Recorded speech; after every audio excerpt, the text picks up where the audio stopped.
Hello, Delodicas here. One of the most difficult and yet necessary conversations. Are we really thinking? As a senior of mine would say, we are thinking animals, but do we really think as humans? Do we really think through our actions and our reactions, or things have become impulsive to us? Many a time in a community, in a family, in an organization, there are problems, and it seems nobody notices. And even when you draw it to their attention, it looks like it hasn't even occurred to them that we can think through solutions. You have people that when they speak to you, they get offended that you ask them questions because they expect you to believe and accept everything they tell you.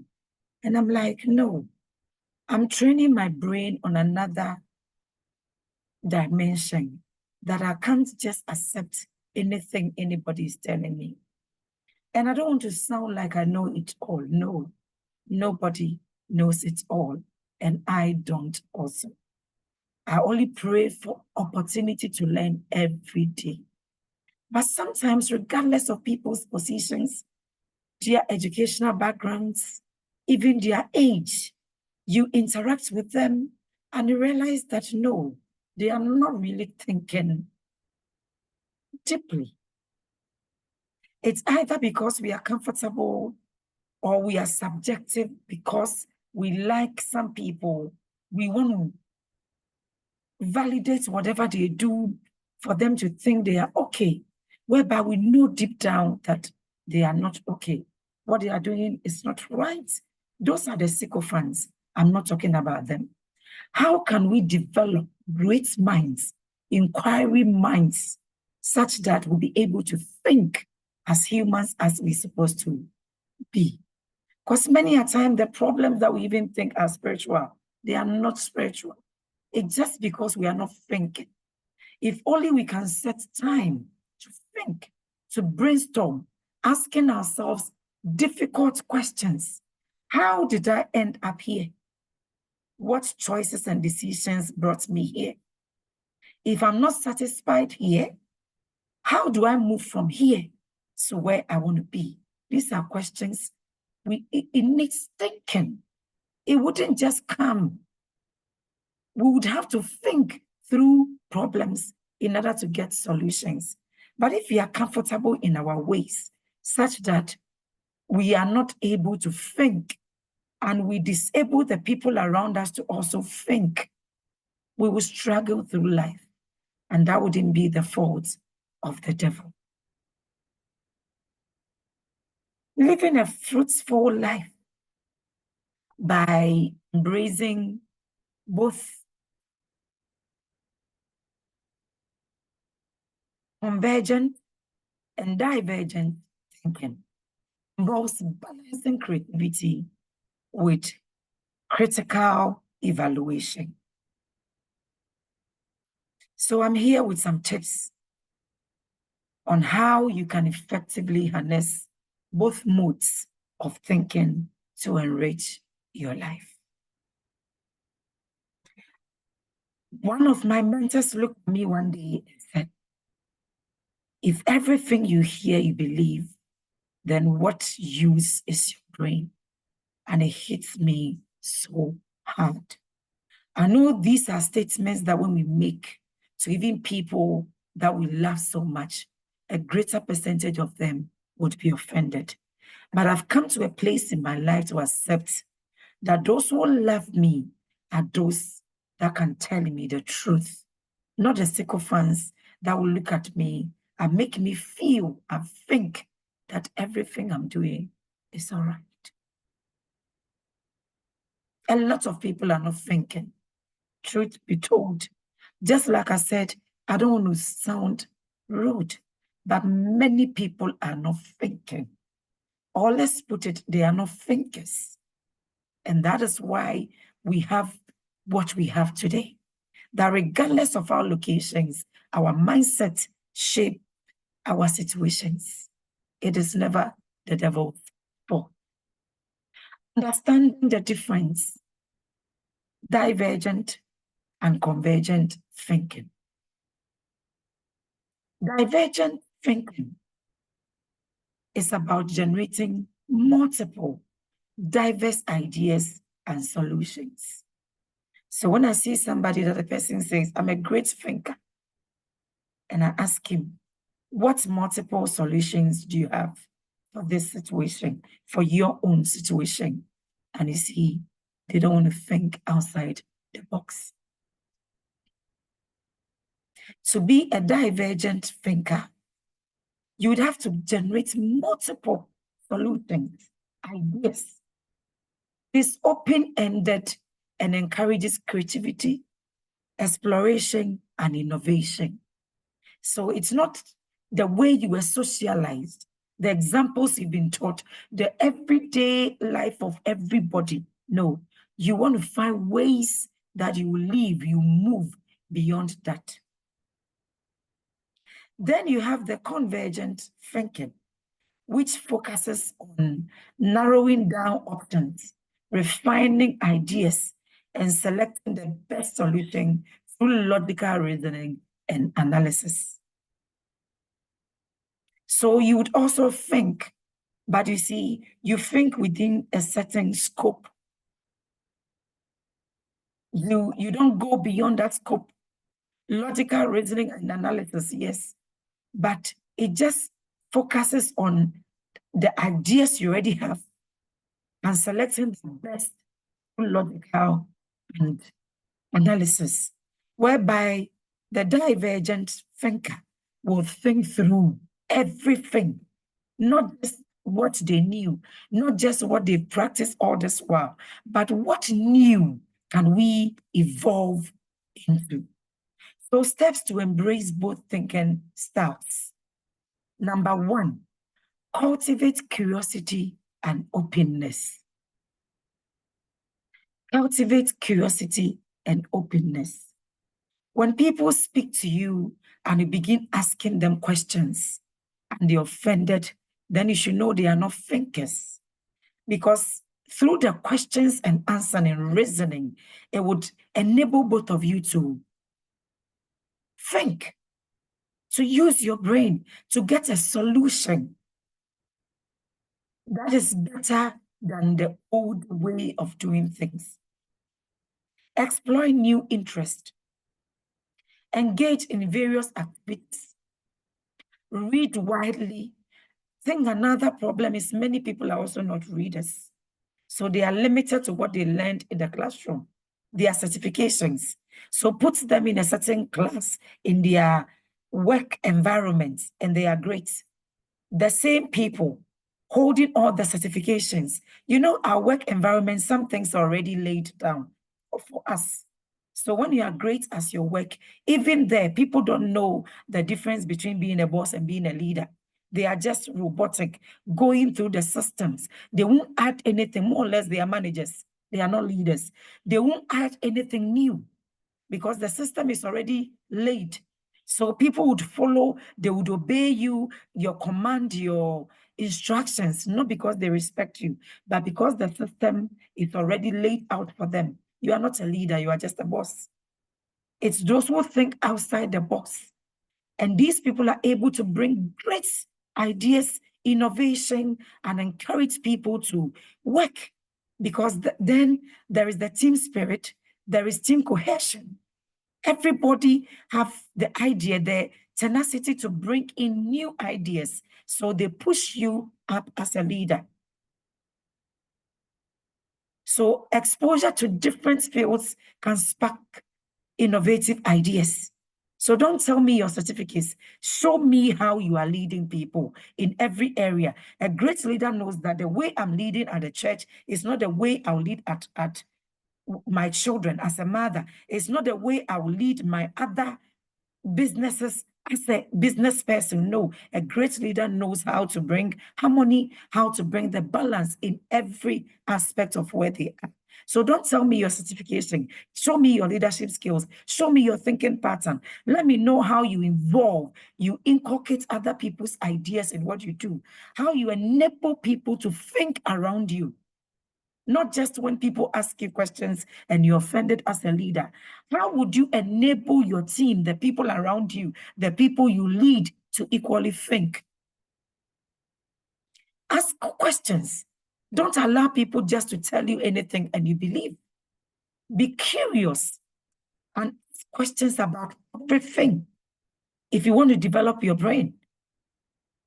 If not, your brain will atrophy. And the time will come that you won't think. Everything you hear, you are running with it until you hear the different version of it. Challenge assumptions and seek to understand different perspectives. So this is what I think, but what do you think also? That is when growth will happen. That is when we'll be able to become thinkers. Number 2, create a balanced routine. Create a balanced routine. Dedicate time for brainstorming. Dedicate time for brainstorming. There are people, there are serious organizations that employ people to just think. Think. And you see, the macro evidence of this not thinking is what we have, even leadership in places that we are supposed to pay them, but they can't think to bring us solutions. Dedicate time to brainstorm. Set aside time for free thinking sessions where you can explore ideas without judgment. The reason why you can't accept people's ideas is because you are not a thinker yourself. If you're a thinker, you appreciate inquiry and great minds, and you empower them to think the more. Use techniques like mind mapping or free writing. Everything that comes to your mind, you are writing. You know, there's a difference between brainstorming and mindstorming. So after you've done the brainstorming with other people, you can do your own mindstorming, free writing, whatever comes to your mind. In this my situation, how do I move from here to there? Mindstorming. All the things that come to your mind freely, you are writing without even analyzing them. You would have time to analyze them. But once you begin to ask yourself these questions, the answers will come naturally. And those are the things you will need to grow and develop. Schedule analytical sessions. After brainstorming, allocate time to evaluate and refine your ideas. Use criteria to assess flexibility and practicability. Use criteria, get your own criteria to assess how these are feasible. The questions you get your answers, how feasible and practical are they? Get a criteria to assess feasibility and practicality. Number 3, use tools and techniques. For divergent thinking, employ brainstorming techniques, lateral thinking exercise, creativity workshops. Encourage wild ideas and suspend judgment. Why we are not able to think is because we are afraid of judgment. And I always tell people who haven't owned their lives are ready to leave. If they judge me, what is it? Who has judged me? Nobody. They are not ready to own their lives and live. They are living under the cover and shadow of other people. If you are afraid of such people's judgment, how would you support your brain to think? So encourage wild ideas and suspend judgment. You'll be amazed how much ideas that will come to your mind. For convergent thinking, use decision matrices like the SWOT analysis You know your strengths, your weaknesses, your opportunities, and your threats. It is not just for businesses, it's for you personally as a person. After all, you are the CEO of your own life. So yes, SWOT analysis is not just for businesses, it's for you. Pros and cons list to evaluate options. And then number 4, embrace a growth mindset. A growth mindset. We are just stagnated with our mindsets.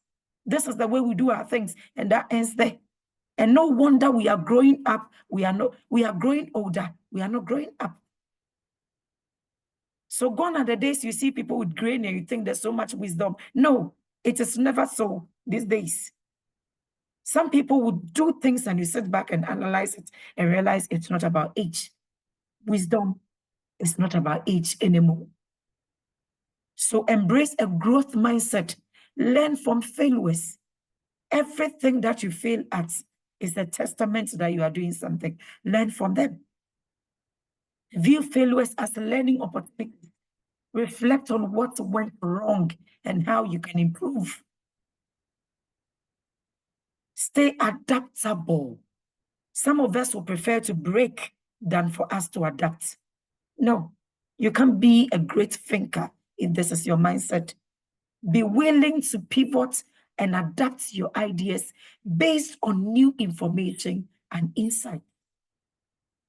So I have resolved at the point of me analyzing and assessing an issue, I do that based on the information I have. Should that information change, my mindset would equally change. And my information and that insight would help me to also change my way of doing things. I don't get stagnated. This is what I knew, so this is what I'm supposed to do. No. Number 5, collaborate with others. Collaborate with others. Diverse teams. If you want to excel as a leader and you only surround yourself with people who would applaud everything you do, your leadership would fall. It would flop. These people might be sycophants or people pleasers just because of what they'll get from you, just because they want to be in your good books, just because they want everybody to see them as good people. You are not helping the people who have given you the space to advise them. Diverse teams. Diverse teams. I have team members who I could have given birth to them, but they will look at me and say, Kezia, no, I don't trust this decision, and we still have to brainstorm. Diverse teams. Work with people from different background and disciplines. Diversity fosters a richer pool of ideas. If you want to grow as a human being and become a great thinker. Feedback loop. Set feedback from others to gain new insights and refine your ideas. Like I said, if you are surrounding yourself with only people who tell you are doing well, you are in trouble. You need people to challenge you so your brain would be able to think. Constructive criticism is crucial for growth. If you're a person that you are not emotionally intelligent to accept criticism, not just criticism, but constructive criticism, you can never grow. You can become older. You can rise up through the ranks, but you won't be a leader. You would only be a boss. Number 6, practice mindfulness and reflection. Mindful awareness. Practice mindfulness to stay present and open to new ideas. It helps in reducing stress and enhancing creativity. Reflect regularly. Take time to reflect on your thoughts and actions. Journaling can be an effective way to track your progress and insights.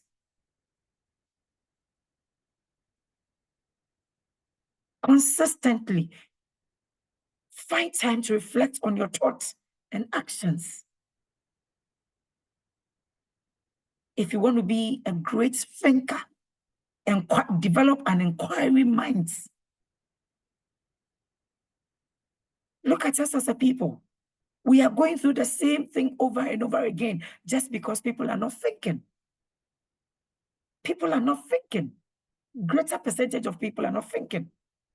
So situation that even a husband and a wife could sit down and brainstorm and get a solution, one is not thinking, or one is afraid to tell the truth. So in no time, both of you will run into serious problems.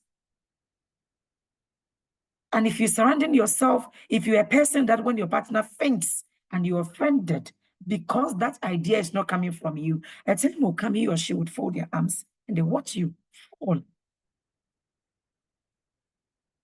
Number 7, set clear goals and priorities.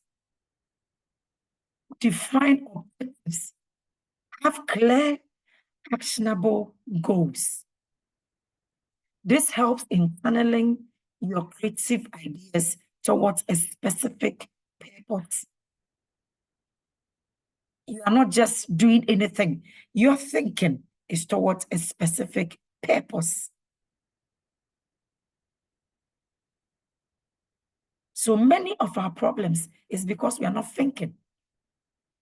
If only we will sit down and think through the problems, we'll be able to derive solutions. There is a solution, an answer for every problem. But that can only come to us when we are thinkers.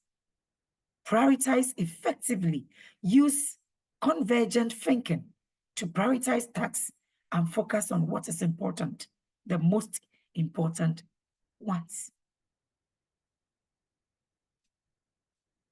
Number 8, embrace a holistic approach. A holistic approach. I once asked the question and the answers baffled me. Are we holistically educated, or all we got from school was the certificates? Because it looks like a lot of people cannot even translate what they learned into real life settings. If that had been the case, we would have had solution for a lot of problems. Embrace a holistic approach. Integrate great aspects of life. Balance work, personal life, hobbies, personal development, relationship with balance. Let there be harmony. A well-rounded life provides diverse experiences that fuel both divergent and convergent thinking. Stay balanced. Avoid over-reliance on one thinking style. This is the way you've been thinking all this while, and you've been running into difficulties, challenges, problems all this while. Please pause.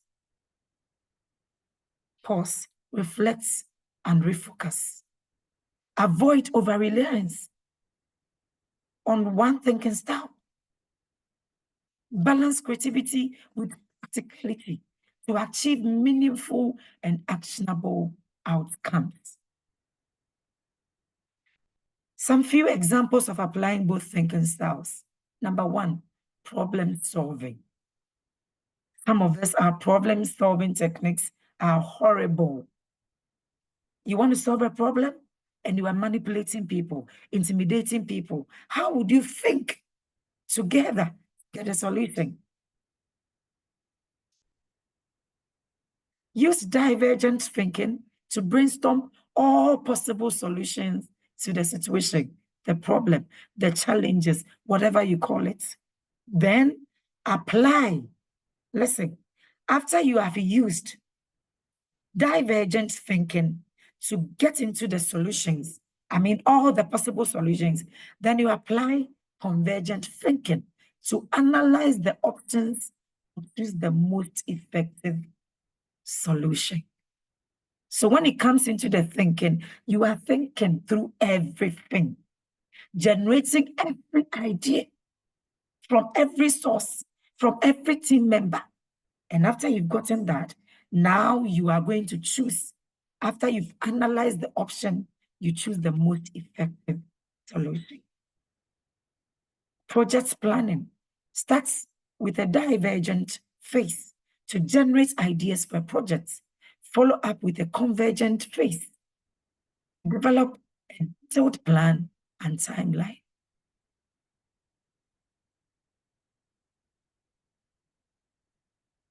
Then you can have personal growth, where you explore various interests and hobbies. That is still within the divergent thinking. Then you focus on mastering a few that align with your long-term goals. That is the convergent thinking. So we need convergent thinkers as much as we need divergent thinkers also. By integrating both divergent and convergent thinking into our lives, we can harness the power of creativity and critical analysis to lead a more fulfilling and successful life. A lot of people were not raised into becoming thinkers. And many of the situations we've been through in life didn't equally teach people to think. So many people think it's either the devil is after them or situations are just unfair to them just because we are not thinking. We have so many problems around us just because we are not thinking. The solutions are in our thinking. So don't be so excited if all the people around you are not thinking. You need to surround yourself with great thinkers. People can look at you in the eye and tell you, this is what you feel, but I also think this way, and I equally feel this is it. So let's analyze both and come out with the most important solution. Those are the people I call great friends, great acquaintances, those are the people who want to support your pursuit. The people can look at you and tell you, if you have done it this way, it would have yielded good results. If you have people around you that everything you tell them, they say, okay, you are doing well, go ahead. Know that you are not on the right course. And if you as a person can't think down, you can sit down periodically to think through life, then know that many of your struggles are coming through just because you are not a thinker. Am I saying when you think you have problems, you would have? But even your mindset that you go through these problems would be a winner's mindset. So definitely you win through those difficulties. So let's begin harnessing diverse opinions and thinking. And let's encourage people around us to think and to be bold enough to tell us when they feel that something is wrong. And just like I said, nobody knows it all. I don't also. But because I'm training my mind, the truth of it is there is no way I'll go to sleep any day till today that I will not be able to learn something. The universe has so much to teach me every day because I learn from everything.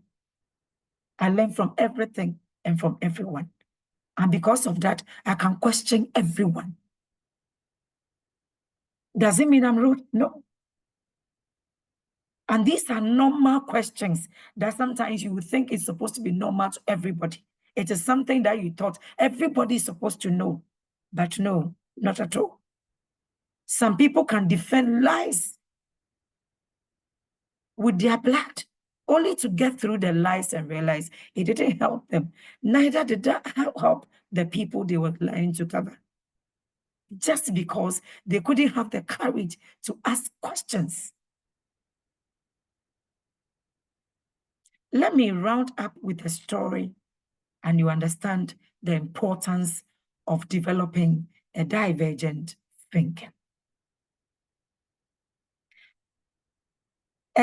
A woman had this tradition that within her birthday month, she would give some of her things to people she thought was less fortunate than herself. And this particular year, she gave things out.